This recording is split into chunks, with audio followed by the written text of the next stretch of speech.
भाग्यशाली हैं आप सभी जो अधिक मास के पुरुषोत्तम मास के इस पवित्र अवसर पर, मल मास के पवित्र अवसर पर आप सभी इस पवित्र कथा को श्रवण करने के लिए आए हैं। और अधिक मास में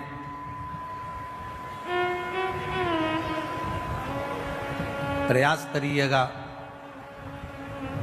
कि जितना बन सके अपनी जिंदगी में उतना शिव तत्व को प्राप्त करने का प्रयास करिए। एक जुआरी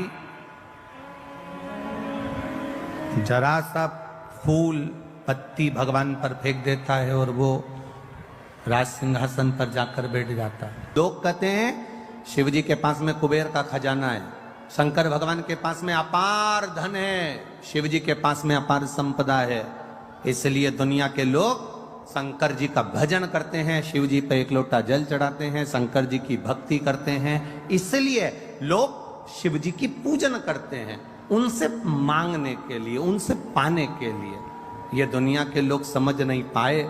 लोग कहते हैं शिव जी की पूजन इसलिए करते हैं क्योंकि उनके पास करोड़ों का धन है, अंबारियां भरी पड़ी है, लक्ष्मी भरी पड़ी है, संपदा भरी पड़ी है। उन दुनिया के लोगों को बताना कि हम शंकर जी की पूजन इसलिए नहीं करते कि उनके पास कुबेर का खजाना है। दुनिया के लोगों को बताना हम शंकर जी की पूजन इसलिए नहीं करते क्योंकि उनके पास ढेर खजाना है। हम शंकर जी की पूजन इसलिए नहीं करते कि उनके पास में धन और दौलत के भंडार भरे पड़े हैं। हम शंकर जी की पूजन इसलिए नहीं करते कि शंकर जी के पास बहुत सारी संविदा, बहुत सारा सामान, बहुत सारी पूंजी हमारे भोलेनाथ जी के पास में है। हम शंकर जी की पूजन धन को देखकर नहीं करते, हम शंकर जी की पूजन, सनातनी शिव जी की पूजन शंकर का भक्त इसलिए करता है कि शंकर जी के पास इतना होने के बाद भी वो लुटाकर शमशान में रहता है, इसलिए हम शिव की पूजन करते हैं जो दोनों हाथों से लुटाना जानता है। इतनी संपदा होने के बाद खुद अच्छे सोने के महल में रह सकते थे भोलेनाथ। इतनी संपदा होने के बाद, कुबेर का भंडार होने के बाद, खजाना होने के बाद मेरे भोलेनाथ अच्छा महल बनाकर रह सकते थे, पर मेरे शंकर भगवान ना महल बनाकर रहते हैं, ना बहुत बड़ी अटारी बनाकर रहते हैं। मेरे भोलेनाथ तो शमशान का निवास कैलाश के शिखर पर अलमस्त होकर बैठे रहते हैं, क्योंकि हम शिव जी की पूजन उनके खजाने को देखकर नहीं करते, हम शिव जी की पूजन इसलिए करते हैं कि खजाना होने के बाद भी उनके जैसा लुटाने वाला दुनिया में कोई नहीं होगा, इसलिए शिव की आराधना। शिव महापुराण की कथा कहती है पुरुषोत्तम मास चालू हुआ है, अधिक मास चालू हुआ है। 5 चीजें अधिक मास के महीने में शिव जी के लिए आप करिए।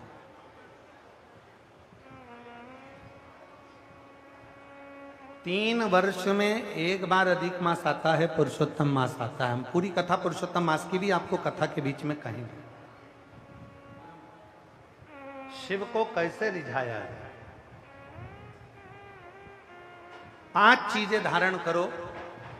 आज 17 मई से अधिक मास प्रारंभ हुआ है जो 15 जून तक चलेगा। इस 15 जून तक के अधिक मास में 5 चीजें अपने अंदर धारण करना है। पहले नंबर का,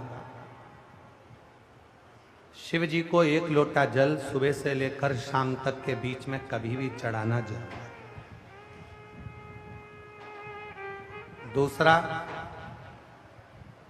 शंकर जी के मंदिर में या बेलपत्री के नीचे या तुलसी के क्यारे के पास में एक दीपक अवश्य लगाएं, चाहे सुबह लगाएं चाहे शाम को लगाएं, तुम्हारी मर्जी पड़े तब। दीपदान जरूर करो, जल जरूर चढ़ाओ। तीसरा, एक बेलपत्री को रख लें और उसी बेलपत्र को पहले दिन से लेकर 17 मई से लेकर अधिक मास के पहले दिन से लेकर अधिक मास के आखिरी दिन तक 15 जून तक एक ही बेलपत्र को एक कागज में या किताब में उसको रख लें, उसको रोज शिव जी को समर्पित करें। श्री शिवाय नमस्तुभ्यम बोलकर अपनी कामना करें, वापिस उठाकर उसको अपने किताब में रख लें। फिर कल वापिस समर्पित करें, फिर वापिस रख लें, फिर वापिस समर्पित करें। 1 महीना अधिक मास का, पुरुषोत्तम मास का यदि एक ही बेलपत्र को सर्वत्र चढ़ाया जाए, उसी बेलपत्र को बारंबार समर्पित करा जाए और उस बेलपत्र को अधिक मास पूर्ण होने के बाद फिर उसको जो आप मालपुआ दान करते हैं उस मालपुए के साथ अगर दान कर दें तो जिंदगी में कभी किसी के दरवाजे पर हाथ नहीं फैलाना पड़ेगा। भगवान इतनी बरकत आपको प्रदान करे, इतनी बरकत दे। एक बेलपत्र, वही बेलपत्र पहले दिन से चालू होती है। किसी भी शिवलिंग पर, चाहे पार्थिव पर चढ़ा लो, आप चाहें तो अपने, हम गुरुजी हम वहां पर नहीं है, हम कथा में रहते हैं, हम कथा सुनने जाते हैं, तो हम कहाँ चढ़ाएं? एक कंकर उठाओ, पार्थिव पे चढ़ाओ, पेड़ के नीचे पार्थिव बनाया, उसी पे चढ़ा के रख ली। फिर उसी को बेलपत्र को, उसी बेलपत्र को बारंबार पूरे अधिक मास के महीने में 1 महीने तक उसी बेलपत्र को चढ़ाना है, उसी को रखना है। फिर आखिरी दिन जो अधिक मास पूर्ण होगा उस दिन उस बेलपत्र को मालपुए पे रखकर शिव जी को चढ़ाकर लेके आना पहले, फिर मालपुए पे रखना और उसको रखकर फिर भगवान उस मालपुए को तुम दान। मालपुआ दान नहीं कर सकते तो तुम बतासे दान कर दो, पर मीठे के साथ उस बेलपत्र को दान किया जाता। बतासा है, मिठाई है, कोई 33 कोई भी सामग्री 33 जो मीठी हो वो रखकर आप दे सकते। कभी किसी के दरवाजे पर कितनी भी मुसीबत आ जाए, कितना भी दुख आ जाए, कितनी भी तकलीफ आ जाए, कितना भी कष्ट आ जाए, कितना भी कष्ट आ जाए, आपको किसी के आगे हाथ नहीं फैलाना पड़ेंगे। लक्ष्मी की व्यवस्था स्वयं मेरा कुबेरेश्वर महादेव, मेरा महाकाल राजा, मेरा विश्वनाथ स्वयं एक बेल पर वही चल रही। 5 चीजें करना है आपको। पहले नंबर पर जम के बोलो जल, दूसरे नंबर पर दीप, तीसरे नंबर पर बेलपत्र, चौथे नंबर पर भगवान शंकर के मंदिर में नंदी के दोनों सींगों के बीच में से शिव के शिवलिंग का दर्शन।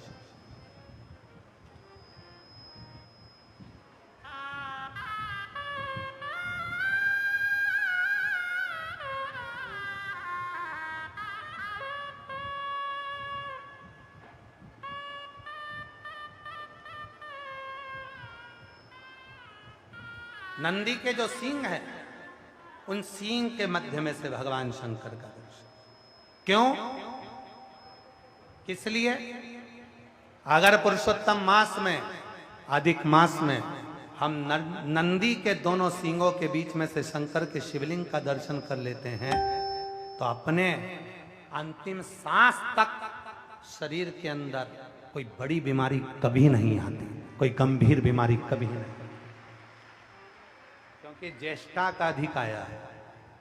ज्येष्ठा का जो अधिक होता है उसमें अगर सींग, दोनों सींगों के बीच में से शिव के शिवलिंग का दर्शन करिए, शरीर में कभी कोई बड़ी बीमारी, ऐसी बीमारी नहीं आएगी जिसका इलाज है ही नहीं।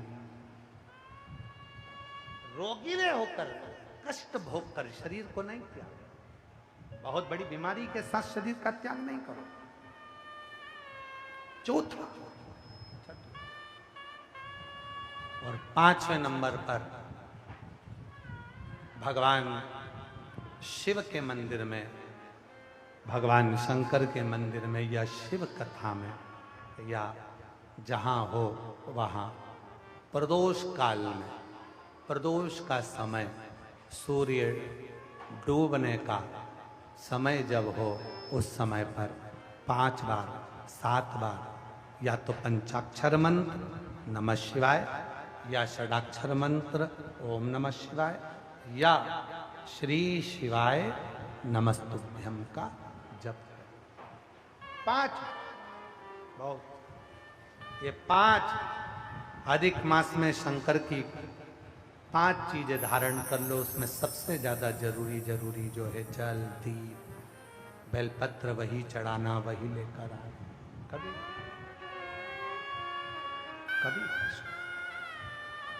हाँ, यदि घर के बच्चे ज्यादा बीमार रह रहे हैं, उनको सांस की प्रॉब्लम हो रही है, सर्दी खत्म नहीं हो रही, निमोनिया हो रहा है, बार बार उनको कफ जम रहा है, तकलीफ हो रही है, तो पीपल का छोटे से छोटा पत्ता लीजिए और एक बेलपत्री का पत्ता लेकर दोनों पत्र को अधिक मास की सप्तमी के दिन शिव जी को समर्पित कर दिए।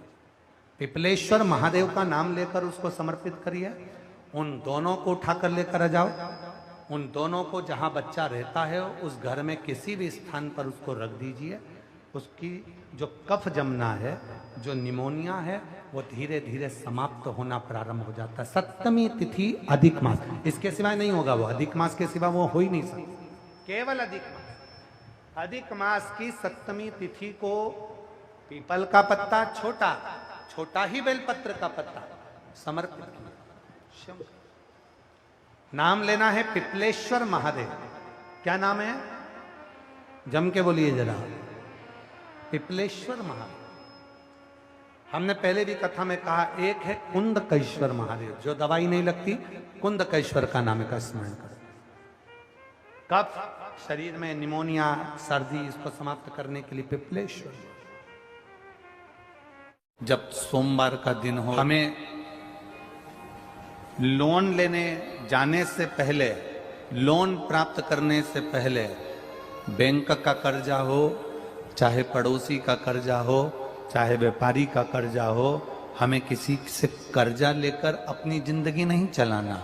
हमें मौन होकर, जहां नंदी बैठता है उस नंदी के बिल्कुल पास में 2 मिनट बैठकर, जब सोमवार का दिन हो या कभी आपको ऐसा लगे कि सोमवार को भीड़ ज्यादा रहती है मंदिर में, जब बाबा तुमको एकांत में मिल जाए, अकेले मिल जाए, एकांतेश्वर मिल जाए, तुम उसके पास में जहां नंदी बैठता है उसके नजदीक बैठकर नंदी के चरण का स्पर्श अपने हाथों से करते हुए, जैसे नंदी महादेव का दर्शन करता है, वैसा दर्शन जिस दिन आप दिल से मौन रहकर महादेव का करना प्रारंभ कर दोगे, आपको लोन की जरूरत नहीं पड़ेगी, मौन में सब कुछ प्राप्त हो जाएगा।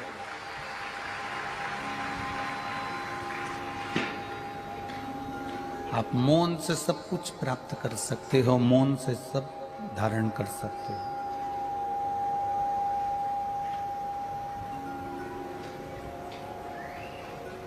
नंदीश्वर के केवल चरणारविंद का स्पर्श कर कर भी हम अगर देवाधिदेव महादेव का दर्शन कर रहे हैं, शिवलिंग का दर्शन कर रहे हैं, तो उसमें सुख है हमारा, उसमें आनंद है हमारा। आपको लगे कि मेरे जीवन में बहुत दुख है, बहुत तकलीफ है, बहुत कष्ट चल रहा है और अब इसका कोई निदान नहीं दिख रहा, सबके हाथ जोड़कर देख लिया, अब तेरे दरवाजे पर आई हूं, आपके पास में जल भी नहीं है तो मत चढ़ाना, बेलपत्र भी नहीं है तो मत चढ़ाना, फूल भी नहीं है मत चढ़ाना। आप तो उस नंदी के पास में बैठकर अपना हाथ उसके चरण को पकड़ते हुए, मेरे महादेव का दर्शन करते हुए, बस उससे दिल से बोल देना कि अब कोई नहीं संभाल रहा, अब तुझे संभालना है, बस तेरे आश्रित होकर जी रहा, तेरे आश्रित। जब कोई नारी, जब कोई पुरुष, जब कोई बच्चा, जब कोई बुजुर्ग, जब कोई भी संसार सागर में रहने वाला मानव मेरे मंदिर में आएगा और नंदी के कान में कुछ कहकर जाएगा, तब तू उसको सुनकर मां पार्वती से कहेगी। और पार्वती जब मेरे साथ प्रतिदिन प्रदोष काल में, प्रदोष के समय, शाम के समय भ्रमण पर जब पार्वती मेरे साथ जाएगी, तो पार्वती मैया जिसके सामने नंदी को रोक देगी मैं उसके ऊपर कृपा करते हुआ चले जाऊंगा। ये हमारा भाव शिव महापुराण की कथा वर्णन कर रही है। ये हमारा भाव भगवान देवाधिदेव महादेव का चरित्र वर्णन कर रहा है, ये शिव तत्व वर्णन कर रहा है। कितने लोग हैं जो भगवान नंदी के कानों में कुछ कहकर आते हैं? बोले हो कभी? सीधे बोल देते हो क्या जाकर? नंदी के कानों में कहने का भी एक तरीका है। आप लोगों को मालूम होगा वो तरीका? नहीं मालूम? ये बेलपत्री की जो डंडी रहती है ना, बीच का जो भाग है, ध्यान दिए ना जरा सा, ये बीच की जो डंडी है, फिर से देखिए, बेलपत्री के 2 पत्ते और उसके पास में जो बीच की जो डंडी का भाग है, दिख रहा है आप लोगों को? ये 2 डंडी, ये बीच की 2 पत्ती और उसके बीच में जो 2 डंडी का भाग होता है। जब हम देवाधिदेव महादेव से कोई बात कहने वाले होते हैं ना कि बाबा बहुत दुखी हूँ, बाबा बहुत तकलीफ चल रही है, बाबा मैंने एक कंपटीशन एग्जाम में परीक्षा दी है, बाबा मेरे जीवन में ये तकलीफ हो रही है, बाबा, तब इस बेलपत्री की जो ये डंडी होती है, इस उंगली से, इस अंगुष्ठ से इस डंडी को पकड़ा जाता है और बाबा के कर्ण में कहने से पहले ये हाथ को नंदी के ऊपर रखकर फिर हम बाबा के नंदी के कानों में कहते हैं और चलते समय इस बेलपत्र को अशोक सुंदरी की जगह पर चढ़ाकर वापिस सजाते हैं। देवाधिदेव महादेव को पार्वती की बात मानना ही पड़ती है और वो कहना ही पड़ता है। ये बेलपत्र की महत्व है। ये जितना फल एक बेलपत्र की पत्ती में, उतना की उतना फल हम आपसे फिर कहेंगे। कभी मौका मिल जाए जिंदगी में, कभी तुम्हारे जीवन में अगर मौका मिले और कहीं बेलपत्री का वृक्ष मिल जाए जिसकी छांव तुम्हारे ऊपर पड़ रही हो, तुम्हारे ऊपर अगर बेलपत्री की छांव पड़ रही हो, उसके नीचे बैठकर कभी मौका मिले, एक बेलपत्री का पत्ता मात्र रखकर आप शिव जी का नाम लेकर जल भी अगर समर्पित कर रहे हो ना, तो वो 12 ज्योतिर्लिंग को जल चढ़ाने के बराबर फल प्रदान कर। एक बेलपत्री का पत्ता, एक बेलपत्री का वृक्ष, एक बेलपत्री के वृक्ष की छांव हमारे जीवन को कृतार्थ कर देती है, धन्य कर देती है। कितना सुंदर कहा है महाराज। मान लो कोई काम है आपका और आपका वो काम नहीं हो रहा, आपने पूरा प्रयास कर लिया, बहुत मेहनत कर ली और वो काम यदि आपका नहीं हो रहा, तो एक नियम बनाओ, 5 सोमवार, 5 बेलपत्र, 5 चावल का दाना, 5 कनेर का पुष्प पीला,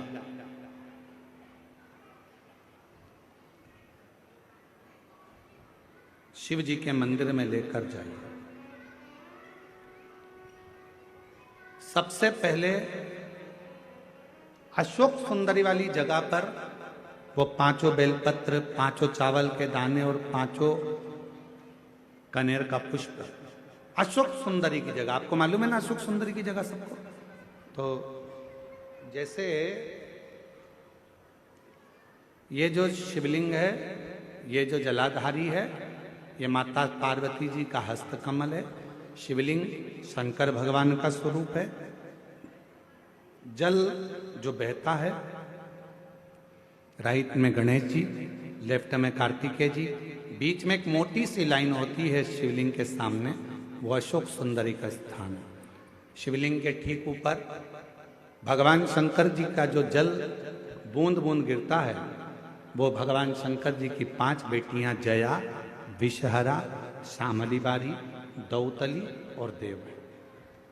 इस स्थान पर आप जो भी 5 बेलपत्र, 5 चावल का दाना, 5 कनेर का पुष्प लेकर गए हो, यहाँ समर्पित करो।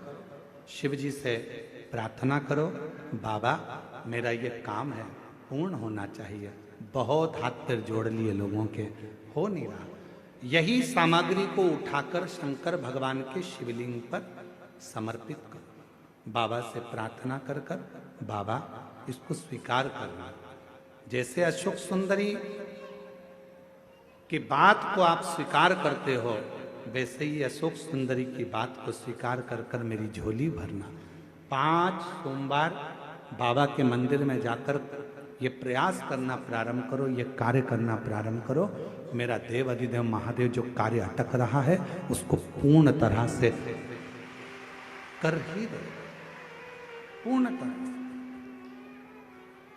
5 सोमवार का नियम बनाओ, 5 बेलपत्र, 5 चावल के दाने और 5 बोलो बोलो कनेर के पुष्प, पीला शिव।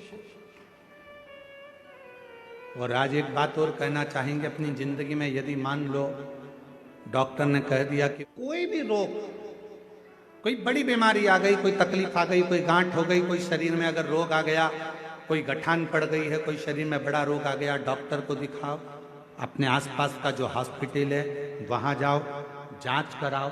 डॉक्टर शंकर का एक रूप होता है, डॉक्टर शिव का एक रूप होता है। इसलिए सबसे पहले डॉक्टर के पास जाकर जांचें कराओ, जो वो दवाइयां दे वो खाओ, और दवाइयों के साथ में फिर शिव जी को एक लोटा जल चढ़ाना प्रारंभ करो।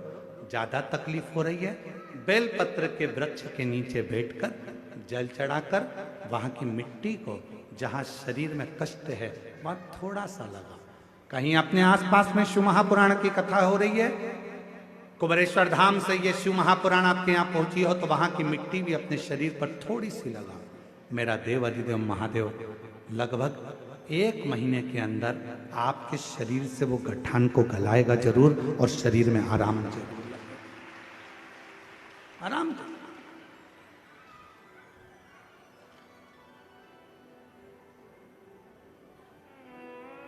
बेलपत्र की छांव के नीचे बैठकर भगवान शंकर का भजन। कभी आप लोग कुबरेश्वर धाम जब आएंगे, या कुबरेश्वर धाम की पवित्र धरा पर सीहोर में जब पहुंचेंगे, तो वहां पर जो बेलपत्र की वाटिका है, वहां जो 500 साल पुराना बड़ का पेड़ है, बट वृक्ष है, कभी आप लोग जब जाएंगे तो वहां कभी बैठेंगे, एकांत में बैठकर जब आप वहां श्री शिवाय नमस्तुभ्यम का स्मरण करेंगे, तो आपको ज्ञात होगा कि वो आपके धीरे धीरे दुख को, तकलीफ को, कष्ट को दूर कर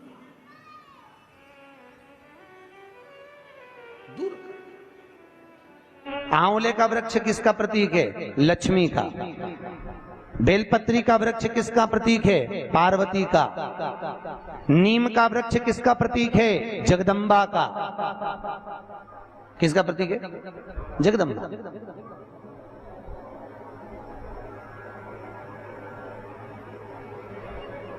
कितना सुंदर कहा है। जिस व्यक्ति को ब्लड प्रेशर की बीमारी रहती हो, ऊपर नीचे ब्लड प्रेशर होता रहता हो, तकलीफ भोग रहे हो, बहुत कष्ट में हो, बार बार पसीना आ जाए शरीर पर, कुछ ना करिए, 1 लोटा पानी भरो, 7 पत्ती नीम की डालना। काय की डालना? नीम, कड़वी नीम, मीठी नीम नहीं, कड़वी नीम। 7 पत्ती नीम की डाल लो और 7 उसमें बेलपत्र डाल लो। जिस व्यक्ति का ब्लड प्रेशर हाई हो, लो हो, उसके कमरे में उसको प्लेट से ढककर रख दीजिए। सुबह स्नान कर कर वही व्यक्ति जिसका ब्लड प्रेशर ऊंचा नीचा होता है, उसको शिव जी को समर्पित करना। शिव को चढ़ाकर उसी का पानी 7 बार उसी स्थान पर ग्रहण कर लेना। व्यक्ति का ब्लड प्रेशर बराबर हो जाता है।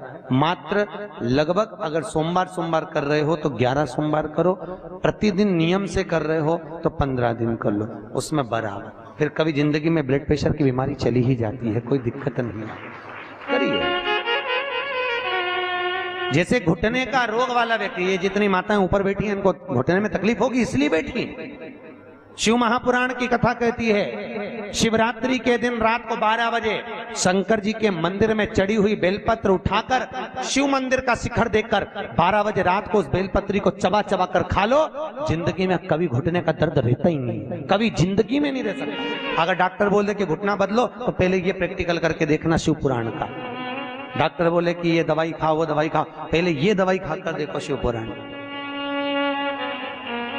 प्रैक्टिकल जरूर करो। और हम तो कहते प्रैक्टिकल भी अगर काम नहीं चलता। एक महाराज प्रवचन दे रहे थे, प्रवचन में कह रहे थे भैया शराब नहीं पीना चाहिए, गंदा नाली का पानी है, गटर में पड़ा हुआ पानी है, मत पियो, पी पी के बर्बाद हो जाओगे।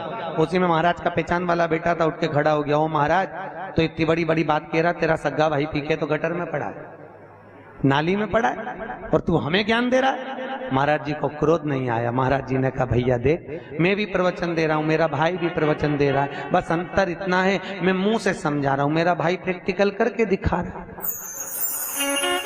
मन तेरा, तू कैसे समझेगा? या तो मुख से समझ जा या प्रैक्टिकल देख के समझ जा। तो आपसे निवेदन है प्रैक्टिकल जरूर करो, प्रैक्टिकल करे भी करना है जरूर। ये भान होना चाहिए, कहीं हो सके सियोर वाला महाराज झूठ तो नहीं बोल रहा। इसलिए शिवरात्रि के दिन, मुख्य शिवरात्रि के दिन रात को 12 बजे शंकर पे चढ़ी हुई बेलपत्र जिस शंकर के मंदिर की उठाओगे उसी शंकर मंदिर का शिखर देखकर चबा चबा कर खाइए। कभी जिंदगी में घुटने का रोग नहीं हो सकता, जिंदगी भर। पर इसका मतलब नहीं कि तुम्हारे घुटने चालू हो जाए तो तुम शॉपिंग मॉल में ही बैठी रहो। ब्रह्मा जी के मुख का क्या बना दिया? बट का वृक्ष। शंकर जी की आराधना का केंद्र हो। शिव जी का एक नाम पड़ गया बटकेश्वर महादेव। क्या नाम पड़ा? बटकेश्वर महादेव।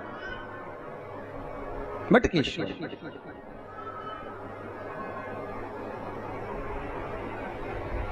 बटकेश्वर महादेव, शास्त्र कहता है जिस व्यक्ति को जीवन में कोई चर्म रोग हो गया हो, चमड़ी का कोई रोग हो गया हो, गाय की गोबरी, गोबरी जानते हो? अलूनी गोबरी। अलूनी गोबरी का मतलब एक कंडा अलग बात है, उसको थाप थाप के बनाते हैं गोबरी को। एक होती है गाय ने पोटा करा, पोटा करा वो सूख गया, ऐसे किसी सूखा सुखाया पोटा लेकर आओ, उसको कंडे को जलाओ, जलाकर उसकी राख तैयार करो, राख को सफेद रुमाल में रखकर सोमवार के दिन बिना किसी से बोले शंकर जी के मंदिर में जाकर उस राख को, उस भस्मी को शिव को समर्पित करो। चढ़ाने के बाद उस भस्मी को वापिस उतार लो। उतार कर जब हम स्नान करें 5 दिन लगातार उस भस्मी को पानी में डालकर स्नान करना चालू कर दो, चर्म का सारा रोग समाप्त हो जाता है, डॉक्टर की जरूरत ही नहीं पड़ती। चर्म रोग से भस्मी। यहाँ कई माताएं जो लिंगायत संप्रदाय से हैं वो सिर पे भस्म धारण करती है, बस। कई पुरुष लोग भस्म धारण करते। फिर वही बात आ गई, अकाल मृत्यु वो मरे जो काम करे चंडाल का, काल उसका क्या बिगाड़े जो भक्त हो महाकाल का। शिव रोग से मुक्त आरोग्यता देते हैं, मेरे भगवान शंकर आरोग्यता प्रदान करते, रोग से मुक्ति। त्र्यंबकम यजामहे सुगंधिम पुष्टिवर्धनम। भगवान रोग से मुक्त कर। समय आया, आगे जो वर्णन आया भगवान शंकर के नयन अश्रु से रुद्राक्ष का वृक्ष उत्पन्न हुआ। क्या उत्पन्न हुआ? रुद्राक्ष।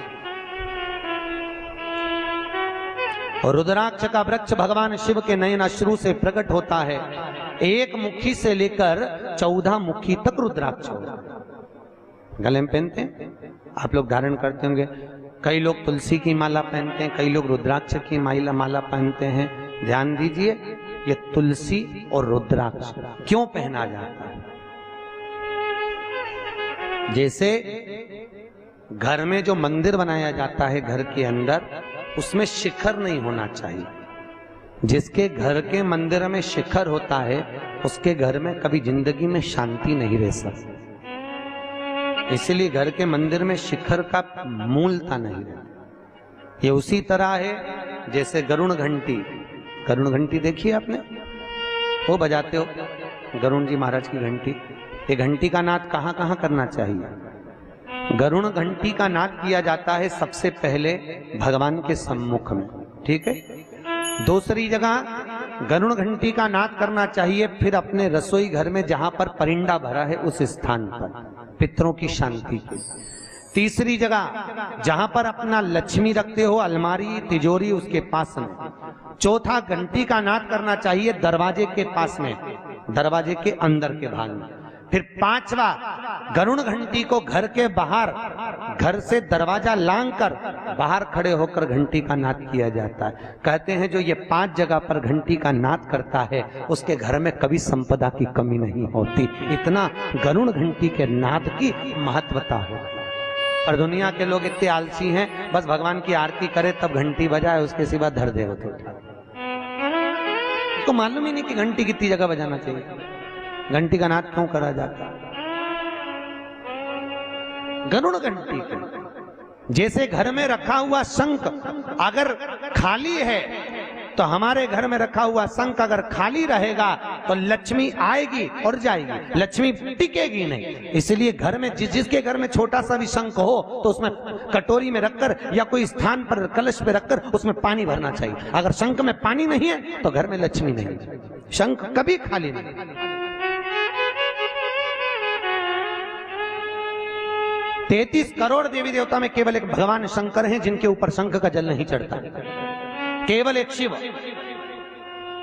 शंकर के ऊपर शंख का जल नहीं चढ़ता, क्योंकि शंकाचूर राक्षस को भगवान शिव ने मारा था और शंकाचूर राक्षस की हड्डी से शंख जाति का निर्माण हुआ था। इसलिए शंख का जल शिव जी पे नहीं चढ़ता। शास्त्र कहता है जो भूल से भी शंख का जल शंकर को समर्पित कर देता है 1000 ब्राह्मण की हत्या के बराबर उसको दोष लग जाता है। इसलिए शंख का जल शंकर को समर्पित नहीं है। जिस व्यक्ति को नलियां चौक हो गई हो, डॉक्टर ने बोला बाईपास कराना पड़ेगा, उसको कुछ नहीं करना चाहिए। 7 बेर, बेर जानते हो क्या बोलते हैं यहाँ पर? बेर, बेर बोलते हैं। 7 बेर प्रत्येक शिवरात्रि को शंकर जी के ऊपर समर्पित करना चालू कर दो। 7 बेर, जिंदगी में कभी बाईपास कराने की जरूरत नहीं पड़ेगी, केवल 7 बेर। उसमें से 1 बेर 7 बेर चढ़ाओ, 1 बेर उठा के लाओ और वो व्यक्ति को खिला दो जिसको बाईपास के लिए डॉक्टर ने बोला। फिर दूसरी बार चेक करवाना, वो खुद कह देगा कि बाईपास की जरूरत ही नहीं है, नाड़ियां क्लीन है एकदम, अटैक की बीमारी नहीं होती, हार्ट अटैक नहीं आता उस व्यक्ति को जिसने प्रत्येक हर महीने की शिवरात्रि पर 7 बेर शिव को समर्पित करना चालू कर दिया, उसको कभी अटैक नहीं आ सकती, हार्ट अटैक की बीमारी नहीं। हमारा शिव दयालु, कितना कितना भाई, सती और शिव का जहां विवाह हुआ था ना, क्या बोलते हैं, त्रिजुगी नारायण। कौन कौन गया रात उठा? केदारनाथ से 12 किलोमीटर इधर गौरीकुंड से त्रिजुगी नारायण है, जहां शिव और सती का विवाह हुआ था, जहां पर माता सती शंकर के साथ में जब विवाह करी थी तो 7 जगह पर रुकी थी। सती मैया के रुकने पर वहां कुंड बन गए थे 7। आज भी शंकर और सती के विवाह की अग्नि वहां पर जल रही है, आज भी विवाह किया।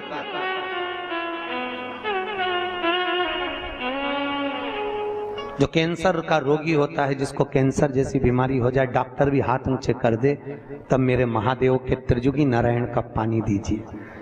जहां शिव और सती का विवाह हुआ था 7 कुंड बने थे, उस 7 कुंड का पानी एक बोतल में भर के लियाओ और लगभग 21 दिन तक उसको 1-1 चम्मच पानी देना चालू कर दो। कैंसर की बीमारी में आराम लग जाता है, एकदम वो स्वस्थ हो जाता है। फिर चेक करवाओ जाके तुम्हें जिसको कराना हो। पर एक एक शिव के उपासना में एक एक फल की प्राप्ति है। फिर वही वाली बात आ गई, चोटे को कुबेर बना दिया दादा, चोर को कुबेर। तो फिर सोचो, तुम तो शिव महापुराण की कथा सुन रहे हो, ये दादा है बाबा है। कहते हैं दादा की गोद में जब पोता बैठता है ना, खाली नहीं उठता, उसको दादा 5 रुपए 10 रुपए या टॉफी देकर ही भेजता है। उसी तरह जो शिव महापुराण की कथा में आकर बैठता है, मेरा भोलेनाथ उसे खाली नहीं भेजता, कुछ ना कुछ देकर ही भेजेगा, कभी खाली नहीं भेजेगा। आपसे निवेदन है, जिंदगी में कभी शिव महापुराण की कथा श्रवण करने का मौका मिल जाए, कभी शिव कथा को सुनने का मौका मिल जाए, जैसे आज बैसाख के महीने में ये अग्रवाल परिवार करा रहा है, भगवान भोलेनाथ से कहना, बाबा हम आपकी कथा सुन रहे हैं, हमको ऐसी लक्ष्मी देना कि एक बार हम भी शिव महापुराण की कथा करवाएं, ऐसी करुणा करना। बाबा से विनती करके जाया करो, देगा, जरूर देगा। और साल भर 2 साल में ऐसा पूर्ण देगा कि वो खुद करुणा करेगा कि तू करा। पर तुम भूलना मत ही फिर शंकर जी को, नहीं तो कह रहे हमको तो मिल गया, अब जान दो। नहीं तो वो भूल गया था ना, कौन भूला था? कल कथा में बताया था, कुबेर जी, शंकर जी को ही भूल गए। होता है, देने वाले को लोग भूल जाते हैं। अब ये तो व्यापार करते हैं तो उनको मालूम है, जब व्यक्ति को जरूरत पड़ती भैया भैया करके गौ माता समझ के ले लेते हैं, और जब लेने जाओ तो शेर जैसे धाड़ते हैं। अरे कोई खा के भग रहे हैं, दे देंगे, फिर ऐसा बोलते हो जब जरूरत थी भैया दे दो, अभी तो काम नहीं। समय आया, भगवान शंकर के नयन अश्रु से रुद्राक्ष का पौधा हुआ। घर के अंदर रुद्राक्ष का पेड़ नहीं लगाना चाहिए, याद रखिए। काय का वृक्ष? रुद्राक्ष। और माता पार्वती के नयन अश्रु से बेलपत्री का वृक्ष उत्पन्न हुआ। काय का हुआ है? बेल का वृक्ष, बेलपत्री। जो व्यक्ति बहुत ज्यादा गरीब हो, बहुत कंगाल हो, लक्ष्मी नहीं आ रही हो, बहुत तकलीफ में हो, कर्जा बहुत ज्यादा हो, उसको कुछ नहीं करना। सोमवार की सोमवार शाम के समय बेलपत्री के पेड़ के नीचे थोड़ी सी शक्कर या गुड़ डालकर एक दिया रखकर घी की बत्ती लगाकर जलाकर आ जाओ, अपने आप कर्जा चूकना चालू हो जाता है, कर्जा नहीं रहता। क्यों? माता लक्ष्मी को भगवान शिव ने कहा था, लक्ष्मी तेरा विवाह मैं भगवान नारायण के साथ कर रहा हूं, तो नारायण के चरणों में तो रहेगी, पर एक बात याद रख, माता पार्वती के नयन अश्रु से प्रकट हुए बेलपत्र के नीचे शाम के समय पर तेरा निवास होगा। तो प्रतिदिन शाम के समय पर बेलपत्र के पेड़ के नीचे बैठकर नारायण की आराधना करेगी। जो तेरे नाम का दिया बेलपत्र के पेड़ के नीचे लगाएगा, उसका घर संपदा से भर जाएगा। आज भी कहते हैं दीपावली के दिन रात्रि के 8 बजे से 9 बजे के बीच में पीपल के पेड़ के नीचे जो घी का दिया और सरसों के तेल का दिया लगाता है, उसके यहाँ संपदा की कमी नहीं आती। उसी तरह बेलपत्री के पेड़ के नीचे सोमवार की सोमवार शाम के समय दिया लगाने पर हमारे घर में कितना भी कर्जा हो सब चूक जाए, कर्जा चूकता है। भगवान शिव की राज। किसी पुराण के अंतर्गत 18 पुराण 6 शास्त्र में कहीं पर ऐसे टोट के नहीं लिखे हैं, पर शिव महापुराण में शंकर जी की कथा में वेदव्यास जी ने सारे टोट के लिख दिए, सब कुछ लिखा। क्यों लिखा?